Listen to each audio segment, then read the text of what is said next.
When people think about retirement saving today, the first thing that comes to mind are often 401ks and IRAs. But just 50 or 60 years ago, the system looked completely different. Let's take a quick look at how it all started. Back then, most workers relied on something called a defined benefit pension.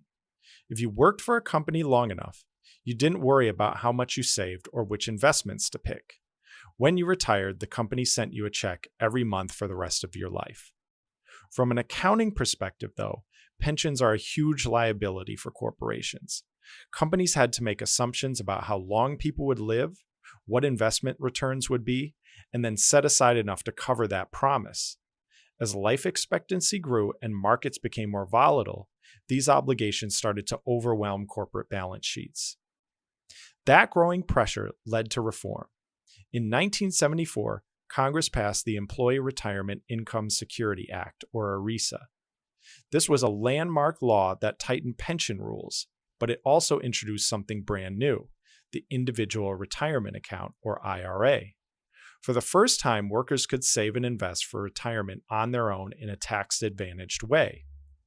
But IRAs were just the beginning.